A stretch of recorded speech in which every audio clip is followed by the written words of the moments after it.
नमस्कार विद्यार्थी मित्रांनो. आज आपण इयत्ता 10वीचा इतिहास विषय याविषयी माहिती अभ्यासणार आहोत. इयत्ता 10वी इतिहास आणि राज्यशास्त्र यामधील प्रकरण 2 इतिहास लेखन आणि भारतीय परंपरा याविषयी आपण आज माहिती अभ्यासणार आहोत. प्रकरण 2 इतिहास लेखन आणि भारतीय परंपरा. याच्यामधला पहिला मुद्दा आहे भारतीय इतिहास लेखनाची वाटचाल. इतिहास लेखनाच्या पाश्चात्य परंपरेची ओळख आपण पहिल्या पाठात करून घेतली. या पाठात आपण भारतीय इतिहास लेखनाच्या परंपरेबद्दल माहिती घेणार आहोत. प्राचीन काळातील इतिहास लेखन. प्राचीन भारतामध्ये पूर्वजांचे पराक्रम, दैवत परंपरा, सामाजिक स्थित्यंतरे इत्यादीच्या स्मृती केवळ मौखिक परंपरेने जपल्या जात होत्या. हडप्पा संस्कृतीमध्ये मिळालेल्या प्राचीन लेखाच्या आधारे भारतामध्ये लेखनकला इसवी सनापूर्वी 3ऱ्या सहस्रकापासून किंवा त्याही पूर्वीपासून अस्तित्वात होती असे दिसते. परंतु हडप्पा संस्कृतीची लिपी वाचण्यात अजूनही यश मिळालेले नाही. भारतातील ऐतिहासिक स्वरूपाचे सर्वाधिक प्राचीन लिखित साहित्य हे कोरीव लेखाच्या स्वरूपात आहे. त्यांची सुरुवात मौर्य सम्राट अशोकाच्या काळापासून म्हणजे इसवी सनापूर्वी 3ऱ्या शतकापासून होते. सम्राट अशोकाचे कोरीव लेख हे प्रस्तरावर आणि दगडी स्तंभावर कोरलेले आहेत. इसवी सनाच्या पहिल्या शतकापासून धातूची नाणी, मूर्ती आणि शिल्पे, ताम्रपट इत्यादीवरील कोरीव लेख उपलब्ध होऊ लागतात. यामधून महत्त्वाची ऐतिहासिक माहिती मिळते. या सर्व प्रकारच्या कोरीव लेखामुळे संबंधित राजाचा काळ, वंशावळ, राज्यविस्तार, तत्कालीन शासन व्यवस्था, महत्त्वाच्या राजकीय घडामोडी, तत्कालीन सामाजिक रचना, हवामान, दुष्काळ यासारख्या महत्त्वाच्या बाबींची माहिती मिळते. प्राचीन भारतीय साहित्यामध्ये रामायण, महाभारत ही महाकाव्ये, पुराणे, जैन आणि बौद्ध ग्रंथ, धर्मग्रंथाखेरीज भारतीय ग्रंथकारांनी लिहिलेले ऐतिहासिक स्वरूपाचे साहित्य तसेच परकीय प्रवाशांची प्रवास वर्णने ही इतिहास लेखनाची महत्त्वाची साधने मानली जातात. प्राचीन काळातील राज्याची चरित्रे तसेच राजघराण्याचे इतिहास सांगणारे लेखन हे भारतीय इतिहास लेखनाच्या वाटचालीतील महत्त्वाचे टप्पे आहेत.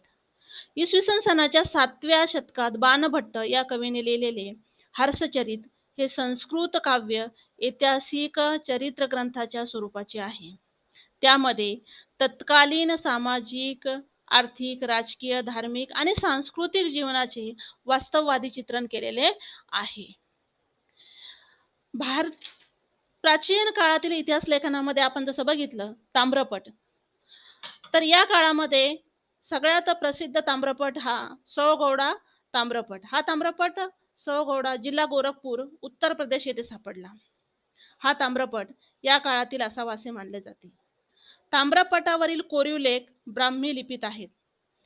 बघा इथं जे चित्र दिसतं, या चित्रामध्ये या ताम्रपटावरती जी लिखाण काम केलेलं आहे ते ब्राह्मी लिपीत आहे. लेखाच्या सुरुवातीत जी चिन्हे आहेत त्यातील पारासहित असलेला वृक्ष तसेच पर्वत, एकावर एक असलेल्या 3 कमानी ही चिन्हे प्राचीन आहेत. नाण्यावरही आढळतात. 4 खांबावर उभे असलेले दुमजली इमारतीप्रमाणे दिसणारे चिन्ह कोठार घरांचे निदर्शक असावे असे अभ्यासकांचे मत आहे. या कोठार घरामधील धान्य जपून वापरण्यात यावे असा आदेश त्या लेखात दिलेला आहे. दुष्काळजन्य परिस्थितीचे निवारण करण्यासाठी काय काळजी घ्यावी या संदर्भातील हा आदेश असावा असे मानले जाते. अशा प्रकारे प्राचीन काळातील इतिहास लेखन आपण अभ्यासले आहे. त्यानंतर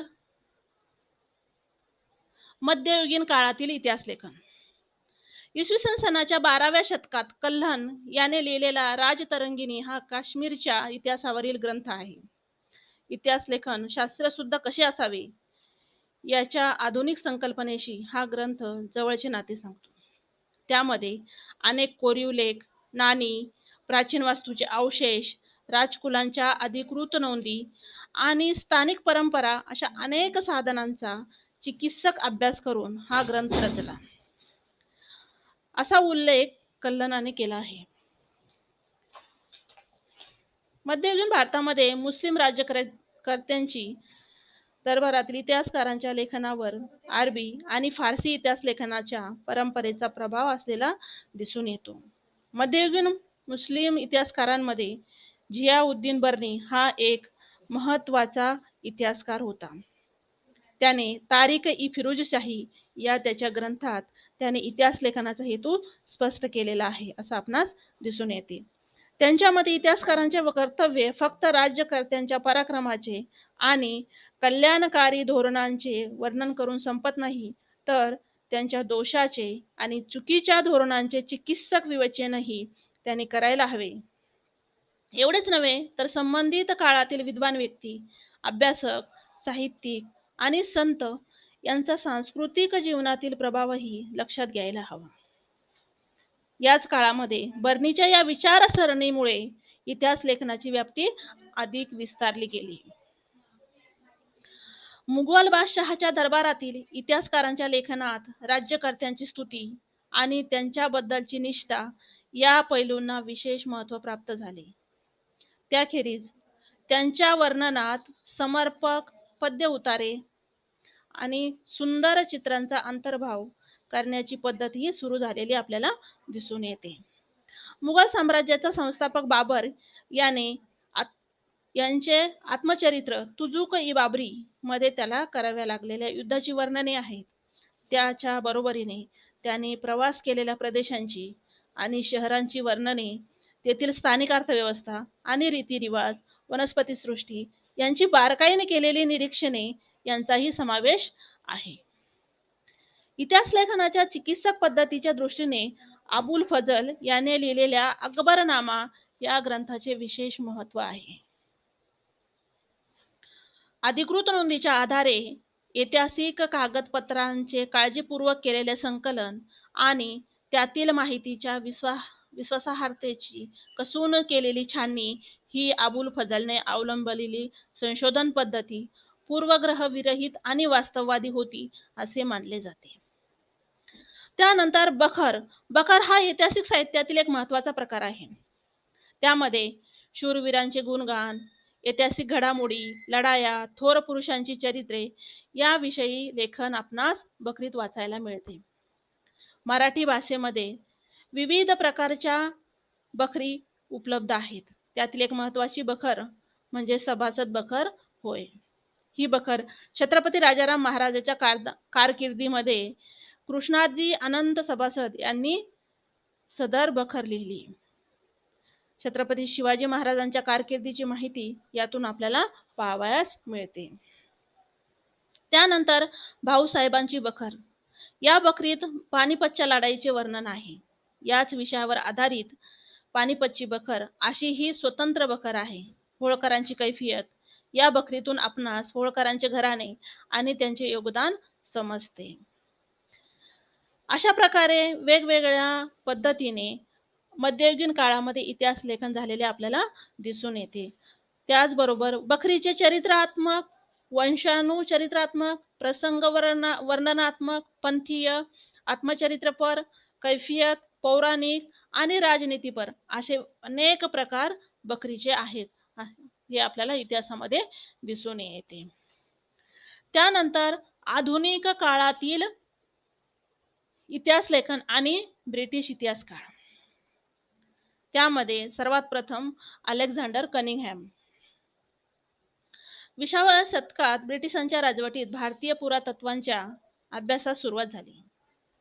भारतीय पुरातत्व सर्वेक्षण खात्याचे पहिले सरसंचालक अलेक्झांडर कनिंगहॅमच्या देखरेखीखाली अनेक प्राचीन स्थळांचे उत्खनन केले गेले. त्यासाठी त्यांनी प्रामुख्याने बौद्ध ग्रंथामध्ये उल्लेख असलेल्या स्थळावर लक्ष केंद्रित केले. त्यानंतर पुढे जॉन मार्शल यांच्या कारकिर्दीत हडप्पा संस्कृतीचा शोध लागला आणि भारतीय संस्कृतीचा इतिहास इसवी सन सनापूर्वी 3ऱ्या सहस्त्रकापर्यंत किंवा त्याहूनही पूर्वीपर्यंत जाऊ शकतो हे सिद्ध झाले. भारतात अनेक आलेल्या ब्रिटिश अधिकाऱ्यांनी भारतीय इतिहासासंबंधी लेखन केले. त्यांनी केलेल्या लेखनावर ब्रिटिशांच्या वसाहतवादी धोरणाचा प्रभाव झालेला दिसून येतो. त्यानंतर पुढचा इतिहासकार आहे जेम्स मिल. जेम्स मिल याने लिहिलेल्या the history of British India या ग्रंथाचे 3 खंड 1817 साली प्रसिद्ध झाले. ब्रिटिश इतिहासकाराने भारतीय इतिहासावर लिहिलेला हा पहिला ग्रंथ. त्यांच्या लेखनात वस्तुनिष्ठ दृष्टिकोनाचा अभाव आणि भारतीय संस्कृतीच्या विविध पैलू संबंधीचा पूर्वग्रह दूषित दृष्टिकोन स्पष्टपणे उमटलेला दिसून येतो.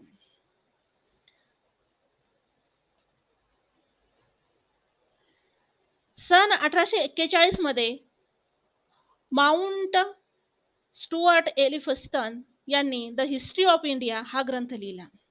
माउंट स्टुअर्ट एलिफिन्स्टन हे मुंबईचे गव्हर्नर 1819 ते 1827 या काळामध्ये ते मुंबईचे गव्हर्नर जनरल होते. भारताच्या इतिहासामध्ये मराठी साम्राज्याच्या कालखंडाचे स्थान अत्यंत महत्त्वाचे आहे असे आपल्याला दिसून येते. मराठी साम्राज्याचा इतिहास लिहिणाऱ्या ब्रिटिश अधिकाऱ्यामध्ये जेम्स ग्रँडडफ यांचे नाव महत्त्वाचे आहे. त्याने a history of the Marathas हा ग्रंथ लिहिला. त्या ग्रंथाचे 3 खंड आहेत. भारतीय संस्कृती आणि इतिहास यांना कमी लेखण्याची ब्रिटिश अधिकाऱ्यांची प्रवृत्ती ग्रँडडफ याच्या लेखनातही उमटलेली दिसून येते. अशीच प्रवृत्ती राजस्थानचा इतिहास लिहिताना कर्नल टॉड सारख्या अधिकाऱ्याच्या लेखनात सुद्धा आढळून येते. विल्यम विल्सन हंटर याने हिंदुस्थानचा द्विखंडात्मक इतिहास लिहिला. त्यामध्ये त्याने त्याची निपक्षपाती वृत्ती दिसून येते.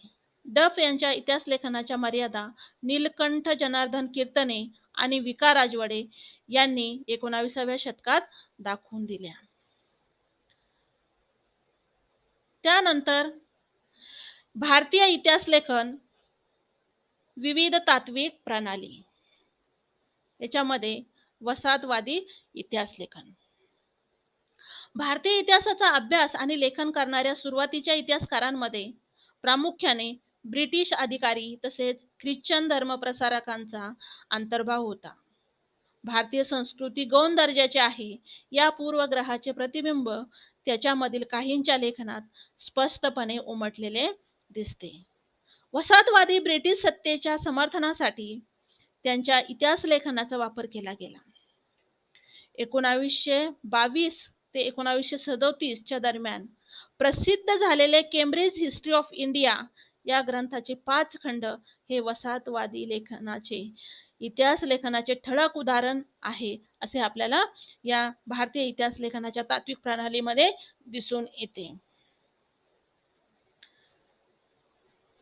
त्यानंतर प्राच्यवादी इतिहास लेखन. युरोपमधील अभ्यासकांमध्ये पूर्वेकडील संस्कृती आणि देश यांच्याबद्दल कुतूहल जागृत झालेले होते. त्याबद्दल आदर कौतुक असलेले काही अभ्यासक त्यांच्यामध्ये होते. त्यांना प्राच्यवादी म्हटले जाते. प्राच्यवादी अभ्यासकांनी संस्कृत आणि युरोपीय भाषांमधील साधर्म्याचा अभ्यास केला. वैदिक वाङ्मय संस्कृत साहित्याचा अभ्यास करण्यावर प्राच्यवादी विद्वानांचा भर होता. त्यातून त्यांनी भाषांची जननी असणारी एक इंडो युरोपीय भाषा होती अशी संकल्पना मांडली गेली. त्याच काळात इसवी सन 1784 मध्ये सर विल्यम जोन्स यांनी कोलकाता येथे एशियाटिक सोसायटीची स्थापना केली. त्याद्वारे प्राचीन भारतीय वाङ्मय आणि इतिहास यांच्या अभ्यासास चालना मिळाली. त्यानंतर प्राच्यवादी इतिहासकारामध्ये पुढचा इतिहासकार म्हणजे फ्रेडरिक मॅक्स मुलर. या जर्मन अभ्यासकाचा प्रामुख्याने उल्लेख करायला हवा, कारण त्यांच्या दृष्टीने संस्कृत भाषा ही इंडो युरोपीय भाषा गटातील अतिप्राचीन शाखा होती असं त्यांचं मत होतं. संस्कृत साहित्यात त्याला विशेष रस होता. त्याने हितोपदेश या संस्कृत ग्रंथाचा जर्मन भाषेत अनुवाद केला. तसेच the sacred books of the east या नावाने 50 खंड संपादित केले. त्याने ऋग्वेदाचे संकलन करण्याचे काम केले. ते 6 खंडामध्ये प्रसिद्ध झालेले आहे. त्याने ऋग्वेदाचा जर्मन भाषेत अनुवाद केला होता. अलीकडच्या काळात प्राच्य विद्यावंतांच्या लेखनामागील छुपे साम्राज्यवादी हितसंबंध प्रकाशात आणण्याचे काम एडवर्ड सैद या विद्वानाने केले. तर अशा प्रकारे प्राच्यवादी इतिहासकारांनी आपल्या इतिहास लेखनातून आपल्या आपल्या विविध पैलूंचा इथं विकास केलेला आपल्याला दिसून येतो. त्यानंतर राष्ट्रवादी इतिहास लेखन. 19व्या शतकामध्ये इंग्रजी शिक्षण पद्धतीमध्ये शिकून तयार झालेल्या भारतीय इतिहासकारांच्या लेखनामध्ये भारताच्या प्राचीन वैभवाचा अभिमान आणि भारतीयांची आत्मजाणीव जागृत करण्याकडे असलेला कल दिसून येतो. त्यांच्या लेखनास राष्ट्रवादी इतिहास लेखन असे म्हटले जाते. महाराष्ट्रातील राष्ट्रवादी इतिहास लेखनास विष्णूशास्त्री चिपळूणकर यांच्यापासून प्रेरणा मिळाली. ब्रिटिश इतिहासकारांनी लिहिलेल्या प्राचीन भारताच्या पूर्वग्रह दूषित इतिहासाला त्यांनी विरोध केला. अशा प्रकारे राष्ट्रवादी इतिहास लेखन करणाऱ्या इतिहासकारांनी भारताच्या इतिहासातील सुवर्णकाळ शोधण्याचा प्रयत्न केला आणि असे करत असतानाच प्रसंगी ऐतिहासिक वास्तवाची चिकित्सापूर्वक छाननी करण्याकडे दुर्लक्ष केले गेले, असा आक्षेपही त्यांच्यावर घेतला जातो. महादेव गोविंद रानडे, रामकृष्ण गोपाळ भांडारकर, विनायक दामोदर सावरकर, राजेंद्रलाल मिश्र, रमेशचंद्र मुजुमदार, काशीप्रसाद जयस्वाल, राधा कुमुद मुखर्जी, भगवानलाल इंद्रजी, वासुदेव विष्णू मिराशी, अनंत सदाशिव आळतेकर ही काही राष्ट्रवादी इतिहासकारांची नावे आपल्याला उदाहरणादाखल देता येतील. हे सर्व राष्ट्रवादी इतिहास लेखनकार होते. त्यामधलेच महत्त्वाचे म्हणजे विका राजवाडे यांनीच सर्वात प्रथम राष्ट्रवादी इतिहास लेखनाची सुरुवात केलेली आपल्याला दिसून येते. विका राजवाडे यांनी इतिहास लेखन, भाषाशास्त्र, व्युत्पत्ती, व्याकरण अशा अनेक विषयावर मूलभूत संशोधन करणारे आणि मराठी भाषेतून लेखन करणारे इतिहासकार म्हणून राजवाडे आपल्याला परिचित आहेत. आपला इतिहास आपण लिहिला पाहिजे त्याचा पुरस्कार त्यांनी केला. मराठ्यांच्या इतिहासाची साधने असे शीर्षक असणारे 22 खंड त्यांनी संपादित केले. त्यातील त्यांच्या प्रस्तावना अत्यंत अभ्यासपूर्ण आहेत. त्यांचं म्हणणं असं होतं की इतिहास म्हणजे भूतकालीन समाजाचे सर्वांगीण समग्र जीवनदर्शन होय. केवळ राजकीय घडामोडी, सत्यांतरांसाठी कटकारस्थाने आणि युद्धे यांच्याच हकीकती नव्हेत, असे त्यांचे मत होते. अस्सल कागदपत्राच्या आधारे इतिहास लिहिला पाहिजे असा त्यांचा आग्रह होता. म्हणून विका राजवाडे यांनी इतिहास संशोधनाच्या कार्यासाठी 7 जुलै 1910 रोजी पुण्यामध्ये भारत इतिहास संशोधक मंडळ स्थापन केले आणि त्या इतिहास मंडळाद्वारे अनेक कार्य त्यांनी करून केलेले आपल्याला दिसून येते. त्यांच्या लेखनातून, त्यांच्या विचारातून आपल्याला इतिहासामध्ये दिसून येतात. मानवी इतिहास काल आणि स्थल यांनी बद्ध झालेला आहे. कोणत्याही प्रसंगाचे वर्णन द्यायचे म्हटले म्हणजे त्या प्रसंगाचा परिष्कार विशिष्ट कालावर व विशिष्ट स्थलावर पसरवून दाखवला पाहिजे, असं त्यांचं मत होतं. काल, स्थल व व्यक्ती या त्रियांची जी सांगड, तिलाच प्रसंग व ऐतिहासिक प्रसंग ही संज्ञा देता येते, असं विका राजवाडे यांचं मत होतं. त्यानंतर स्वातंत्र्यवीर सावरकर, स्वातंत्र्यवीर विनायक दामोदर सावरकर. भारतीयांनी ब्रिटिशाविरुद्ध दिलेल्या स्वातंत्र्य लढ्याला प्रेरणा देण्यासाठी राष्ट्रवादी इतिहास लेखनाचा उपयोग झाला.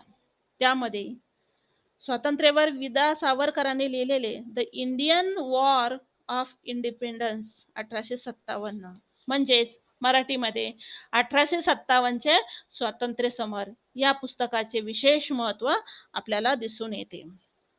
राष्ट्रवादी इतिहास लेखनाच्या प्रभावामुळे प्रादेशिक इतिहास लिहिण्यालाही चालना मिळाली. दक्षिण भारताच्या भौगोलिक वैशिष्ट्याकडे आणि इतिहासाकडे इतिहासकारांचे स्वतंत्रपणे लक्ष वेधले गेले. त्यानंतर स्वातंत्र्योत्तर काळातील इतिहास लेखन. एकीकडे राजघराण्यांच्या इतिहासावर भर देणारे इतिहास लेखन केले जात असतानाच सांस्कृतिक, सामाजिक, आर्थिक इतिहासही लिहिण्यास सुरुवात झाली होती. स्वातंत्र्योत्तर काळात समाज, विज्ञान, अर्थव्यवस्था, राजकीय प्रणाली, धार्मिक विचारसरणी, सांस्कृतिक पैलू यांचा इतिहास अभ्यासण्याची आवश्यकता विचारवंतांना वाटू लागली. या काळातील इतिहास लेखनात प्रामुख्याने 3 नवे वैचारिक प्रवाह आपल्याला आढळून आलेले दिसतात. त्याच्यामध्ये नंबर 1 आहे मार्क्सवादी इतिहास, 2 वंचितांचा सबऑल्टर्न इतिहास आणि 3 स्त्रीवादी इतिहास. तर सर्वात प्रथम स्वातंत्र्योत्तर काळात जे इतिहास लेखन झालं त्याच्यामध्ये 3 विचार प्रवाह आपल्याला दिसून येतात आणि त्याच्यामध्ये सर्वात पहिला म्हणजे मार्क्सवादी इतिहास.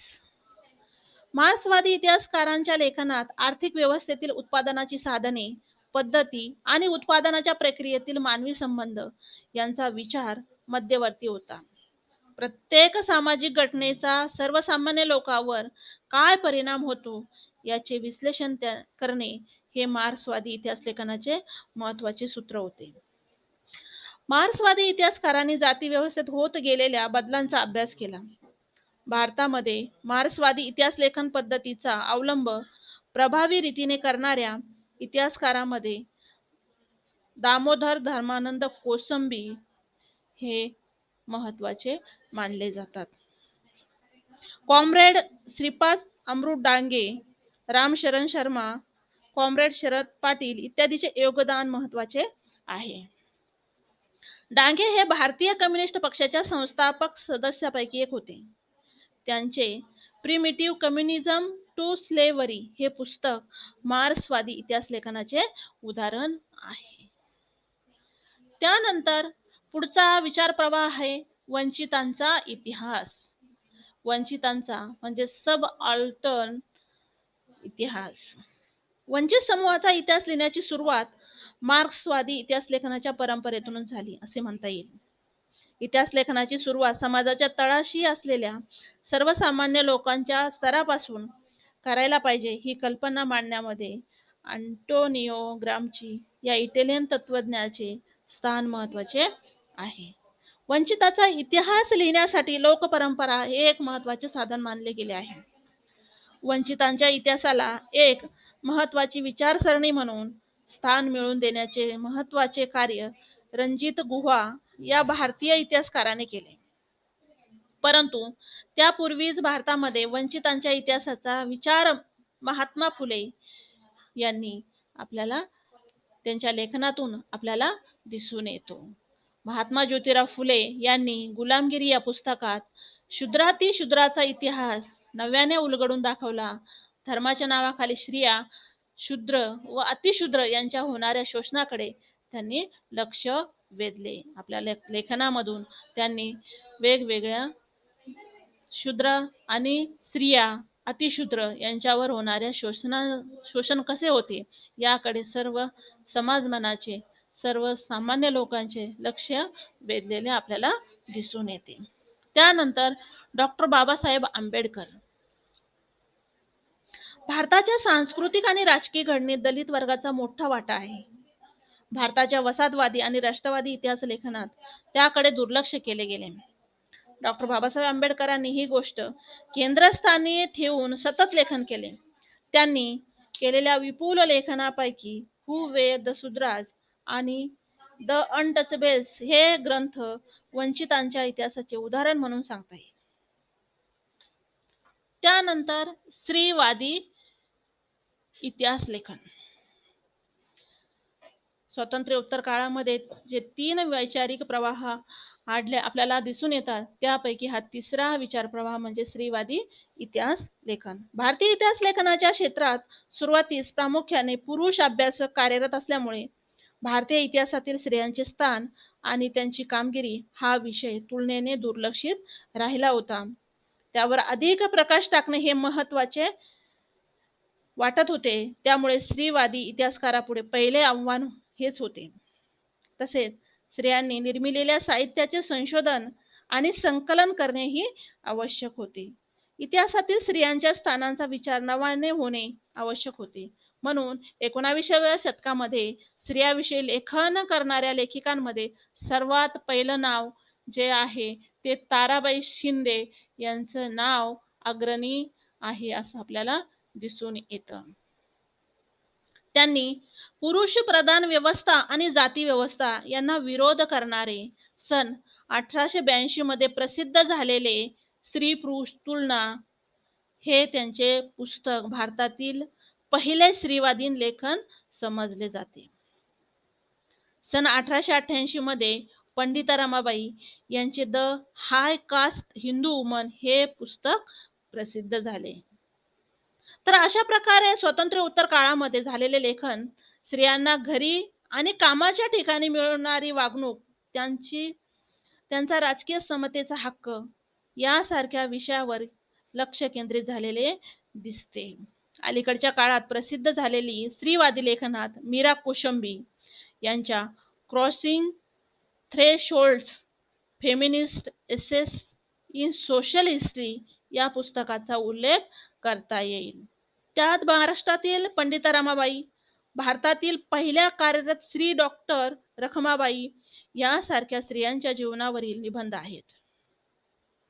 महाराष्ट्रामध्ये दलित स्त्रियांच्या दृष्टिकोनातून सामाजिक वर्ग, जात इत्यादी बाबींच्या संदर्भात लेखन केले गेले. त्यामध्ये शर्मिला रेगे यांचे लेखन महत्त्वाचे आहे. Writing caste, writing gender, reading Dalit women's testimonies यामध्ये दलित स्त्रियांच्या आत्मचरित्रावर त्यांनी लिहिलेल्या निबंधाचे संकलन आहे. विशिष्ट विचार प्रणालीचा आश्रय न करता इतिहास लिहिणाऱ्यामध्ये सर यदुनाथ सरकार, सुरेंद्रनाथ सेन, रियासतकार, गो सरदेसाई, त्र्यंबक शंकर शेजवलकर यांचा नामोल्लेख करावा लागतो. गोविंद सखाराम सरदेसाई यांनी मराठी रियासत प्रकाशित करून मराठी इतिहास लेखन क्षेत्रात मोठी कामगिरी केलेली आपल्याला दिसून येते. त्यांचे कार्य इतके लोकप्रिय झाले की त्यांना समाज रियासतकार या नावाने ओळखू लागला. गोविंद सखाराम सरदेसाई यांना रियासतकार या नावाने सर्व लोक ओळखू लागले. त्यांनी मराठ्याचा समग्र इतिहास अनेक खंडात प्रकाशित केलेला आहे.